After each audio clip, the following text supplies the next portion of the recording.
ನಮ್ಮ ನಿಮ್ಮೆಲ್ಲರ ತಂದೆ ತಾಯಿ ಎರಡೂ ಹೌದು ವಾಯುದೇವರು. ಮಾತರ್ಮೇ ಮಾತರಿಶ್ವನ್ ಪಿತರ ತುಲಗುರೋ ಭ್ರಾತರಿಷ್ಟಾಪ್ತ ಬಂಧೋ. ಅವರು ತಂದೆಯೂ ಹೌದು ತಾಯಿಯೂ ಹೌದು.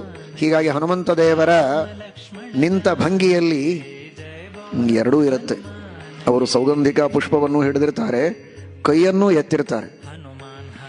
ನಿಮಗೇನಾದರೂ ತೊಂದರೆ ಆದರೆ ಮೃತ ಸಂಜೀವಿನಿಯಿಂದ ನಿಮ್ಮನ್ನು ಬದುಕಿಸುವುದಕ್ಕೂ ಸಿದ್ಧ.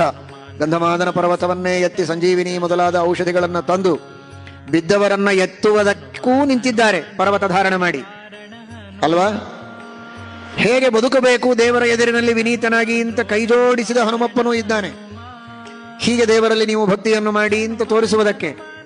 ಇಷ್ಟೆಲ್ಲ ಹೇಳಿದರೂ ಕೇಳಿಲ್ಲ ಅಂದ್ರೆ ಕೈ ಎತ್ತಿ ಹೊಡೆಯೋದಕ್ಕೂ ಇದ್ದೇನೆ ಅಂತ ಹನುಮಂತ ದೇವರು ತೋರಿಸ್ತಾರೆ. ಯಾಕಂದ್ರೆ ತಂದೆ ಅಲ್ವಾ, ತಂದೆ ಹೊಡೆಯುವ ಕೆಲಸನೂ ಮಾಡಬೇಕು ಅಂತ ನಮ್ಮೆಲ್ಲರ ಅಪ್ಪ ಹನುಮಪ್ಪ ತೋರಿಸಿದ್ದಾನೆ. ಇದು ಮಹಾಭಾರತದ ಸಂದೇಶ.